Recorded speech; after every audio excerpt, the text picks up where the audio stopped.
There are nights that change everything, moments that strip away the illusion of control and reveal the truth we never wanted to see. What happened to me wasn't just a party. It wasn't just a game. It was the night I realized I was never who I thought I was, and neither was he.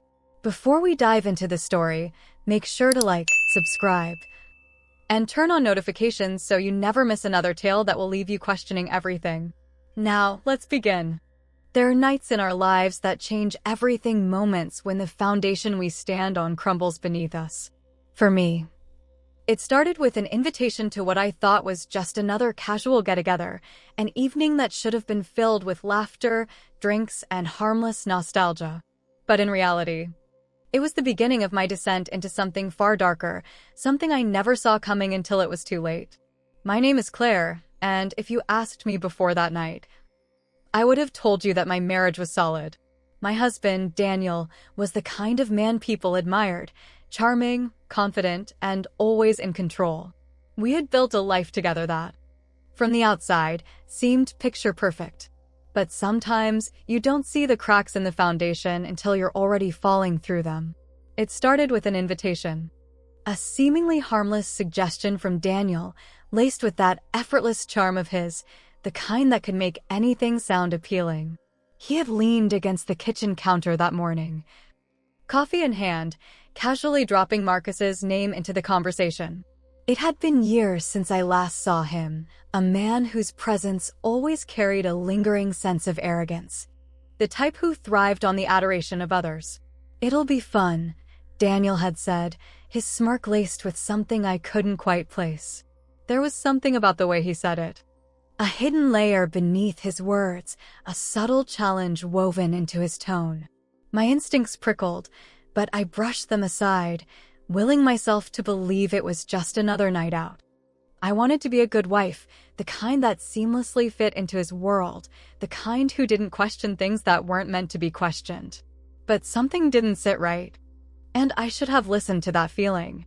The house was grand, the kind of opulence designed not just to impress, but to intimidate. A glass-paneled facade gleamed under the city lights. Sprawling hallways lined with expensive art, the faintest scent of whiskey and cigar smoke lingering in the air.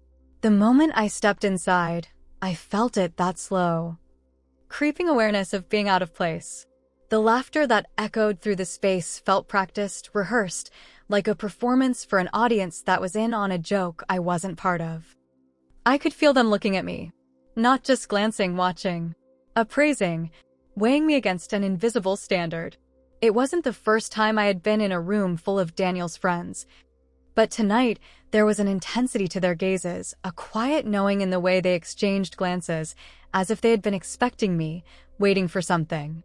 Daniel's hand settled on the small of my back, his touch possessive, guiding me deeper into the house as conversations swirled around us. The air was thick, charged with an energy I couldn't yet define. My skin prickled under the weight of their attention, but I smiled, slipping into the role I had perfected over the years, the poised, agreeable wife. I told myself it was nothing, just my imagination. But then Daniel spoke. A single comment, carelessly thrown into the air, yet heavy enough to shift the entire atmosphere of the room. Claire could charm anyone in this room. It was a compliment on the surface, but there was something beneath it, a quiet dare, a test that I hadn't realized I was being subjected to. The room paused, as if recalibrating itself, taking in the weight of his words. I felt the shift immediately, the way glances became longer. The way conversations faltered for just a moment before resuming, now laced with something else. I turned to look at Daniel, expecting to find warmth in his expression, some kind of reassurance. Instead, I found something far more unsettling. A flicker of amusement danced behind his eyes, but beneath that was something else. Calculation. Anticipation. My breath caught. It was then that I realized this wasn't just an innocent party. I wasn't just another guest. I had walked into something I hadn't agreed to, something I didn't understand. And Daniel had led me here deliberately. The realization settled in my stomach like a stone, heavy and unmoving. A slow, creeping unease crawled up my spine as I forced myself to smile. to laugh at the right moments, to play the part one had unknowingly been cast in. But beneath the surface, my mind raced, piecing together the fragments of an unspoken game I hadn't signed up for. I should have turned around. I should have left right then and there. But I didn't.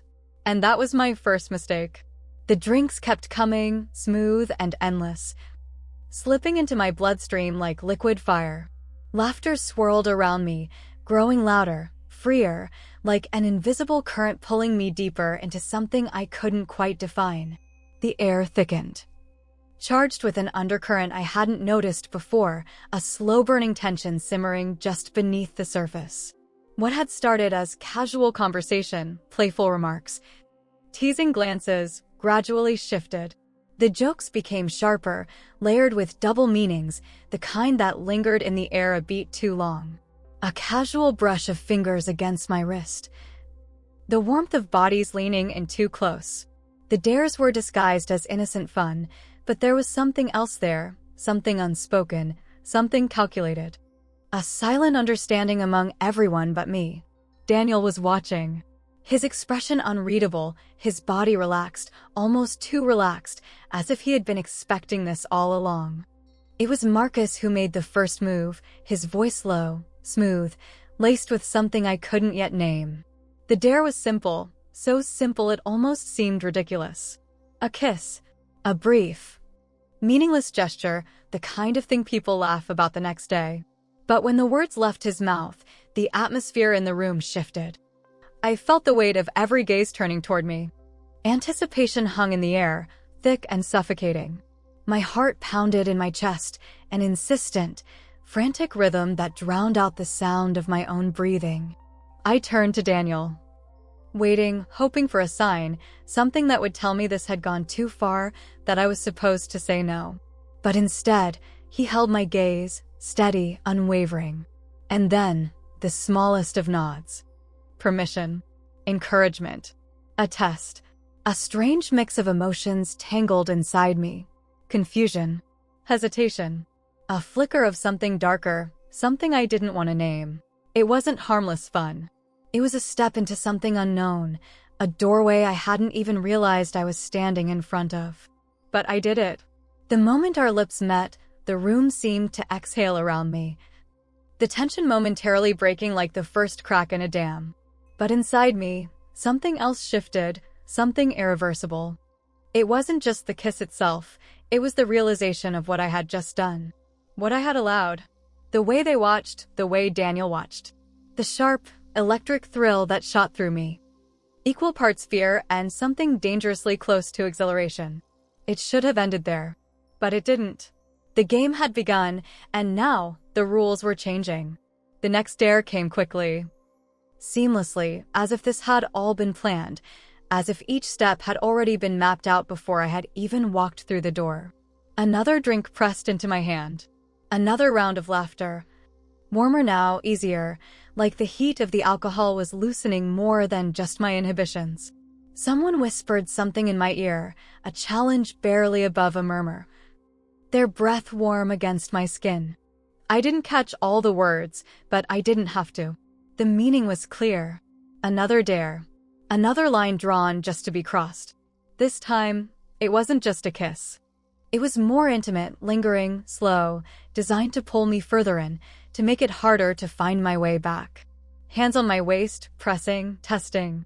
My breath hitched, and for the briefest second, I felt the instinct to pull away, to reclaim the space between me and them. But then, Daniel. Still watching, still waiting. Not stopping this. Not saving me. So I let the moment stretch longer than it should have, let their hands linger, let my own body respond in ways I didn't fully understand. Every second felt like another step down a path I hadn't meant to take, but now it was too late to turn around. The dares escalated, each one pushing further, unraveling another layer of hesitation. Someone's hand brushed against the bare skin of my thigh. Another laugh, another drink. The air pulsed with something primal, something that made my pulse quicken. I told myself it was just the alcohol, just the atmosphere, just the game. But deep down, I knew better. The night was slipping through my fingers, and I was slipping with it. I should have stopped it. I should have said no. But Daniel's eyes never left me. And that, more than anything else, kept me tethered to the moment. By the time I realized how deep I was, I had already stepped over the edge, morphing from flirtatious teasing into something far more insidious.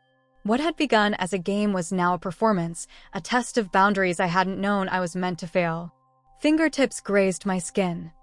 The heat of unfamiliar hands lingering too long, their touch slow, deliberate. The air hummed with whispers, words I couldn't quite make out but understood instinctively. My senses sharpened. Every brush against me magnified, every movement exaggerated by the knowledge that I was being watched, judged, assessed. I turned toward Daniel, my breath uneven, my body betraying my mind's desperate attempts to rationalize what was happening. I needed him to intervene, to take my hand and pull me away, to tell me I didn't have to do this. But he didn't move. His posture was rigid, arms crossed over his chest, his expression unreadable. There was no panic in his eyes, no concern, no recognition of the silent plea written across my face. His silence was my undoing. Not the hands tracing invisible lines down my spine, not the breath warm against my neck, not the unspoken challenge radiating from the people circling me like a slow-moving tide. It was Daniel, standing still, watching, waiting, his approval of this moment so subtle, yet so absolute. A dare was whispered. Soft, coaxing. The words slid under my skin, insidious and impossible to ignore. Take something off. I froze. My heartbeat pounded so loudly that for a moment, I thought everyone in the room could hear it. A sick realization settled over me. This was inevitable. Every step of the night had been leading here, each push carefully measured, designed to strip me of hesitation the way they now wanted to strip me of my clothing. The warmth of the room felt suffocating, my skin suddenly too tight, the air too thick. Every gaze in the room was pinned to me, expectant, heavy with anticipation. The sound of ice clinking in a glass punctuated the silence. The weight stretched, the tension growing unbearable. They were daring me, but not with words anymore. With stillness. With patience. I should have said no. I should have laughed it off, feigned embarrassment, shaken my head and reclaimed what little control I had left. But when I looked at Daniel, still motionless in the shadows, something inside me cracked. If he had told me to stop, I would have. If he had so much as reached for me, I would have run. But he didn't. And that, more than anything, was why I found my fingers moving before my mind could stop them. I reached for the strap of my dress, the fabric cool against my feverish skin. It slipped off my shoulder, slow, almost hypnotic. The room inhaled as one, as if my actions had given them permission to exhale. My throat felt dry, my limbs foreign, as though they no longer belonged to me. Another whisper. Encouragement.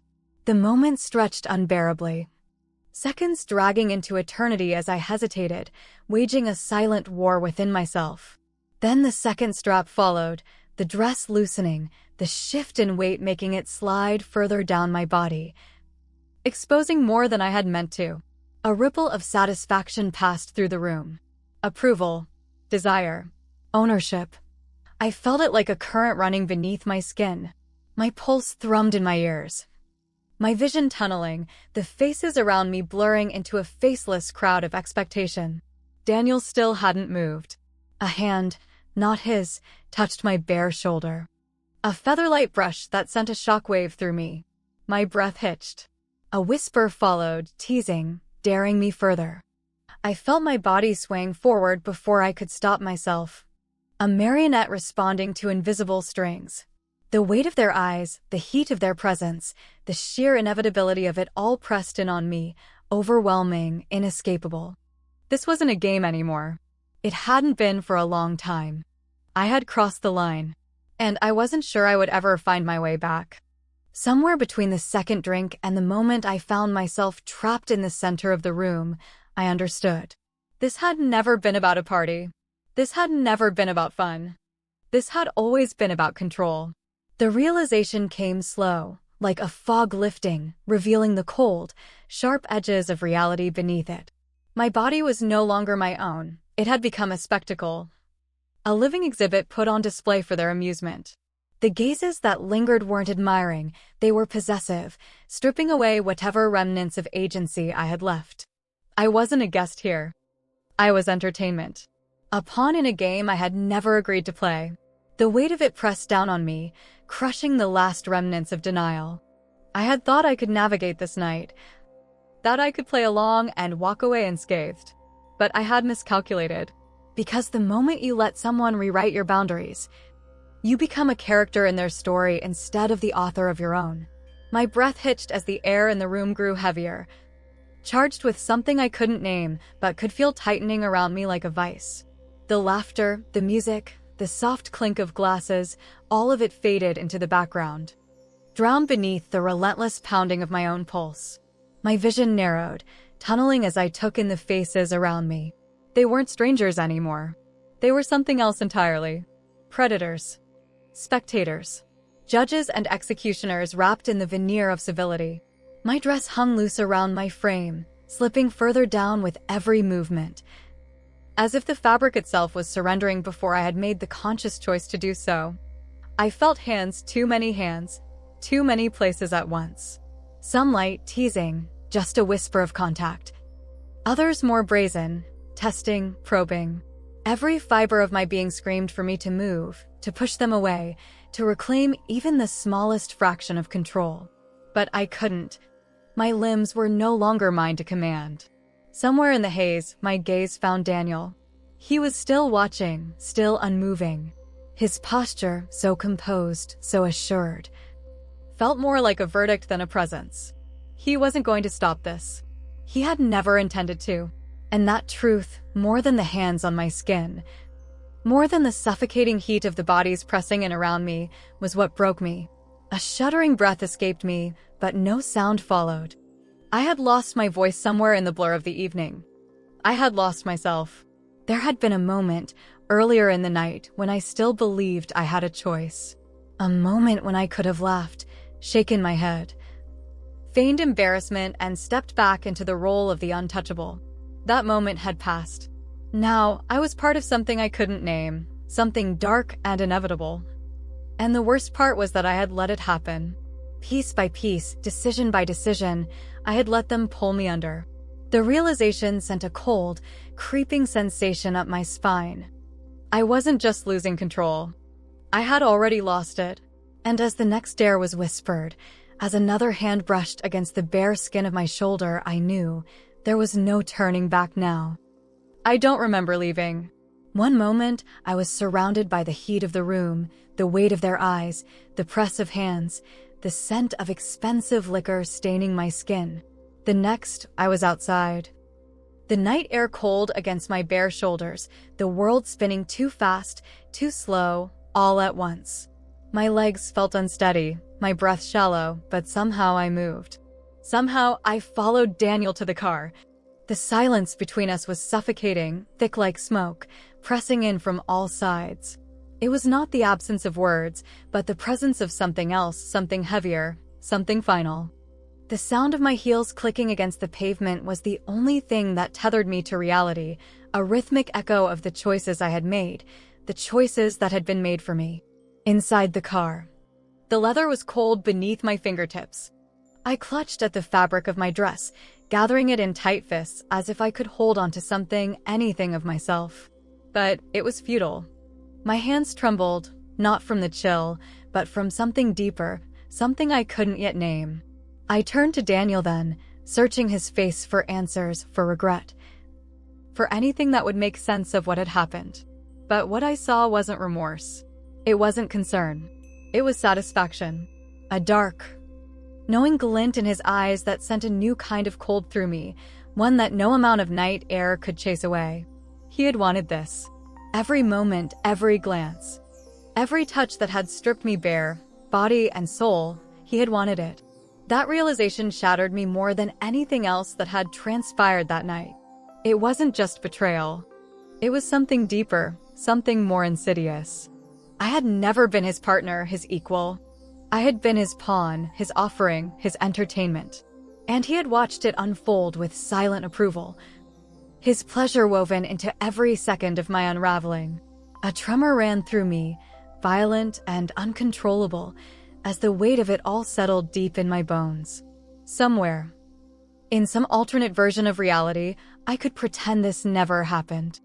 I could wake up tomorrow and tell myself it had been a dream, a twisted, alcohol-fueled hallucination. I could convince myself that my marriage was still intact, that my trust in him was still whole. But the truth clung to me, thick and inescapable, like the scent of whiskey and sweat that still lingered on my skin. There was no waking up from this, no undoing it. It was carved into me now, woven into the fabric of who I had become. There was no going back. I stared out the window, watching the dark blur past, city lights smearing into streaks of gold and white. I felt hollow, weightless, as if some vital part of me had been left behind in that room. And maybe it had. Maybe the version of me who had walked into that party had been stripped away, peeled back layer by layer until nothing remained but this raw, unfamiliar thing that sat in Daniel's car, staring blankly into the night.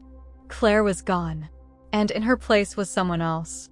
Someone who understood, far too late, that the man she had married was a stranger after all. Someone who had learned, in the cruelest way possible, that love was not always safe, and trust was not always sacred. And as the car moved forward, so did I, into the unknown, into the aftermath, into whatever came next. If this story resonated with you, I'd love to hear your thoughts. What would you have done in Claire's place? What do you think truly defines betrayal? Let's discuss in the comments below. And if you want more stories that make you think, that linger long after the last word, don't forget to like, subscribe, and stay tuned for the next chapter. Because sometimes, the most unsettling truths are the ones we never see coming.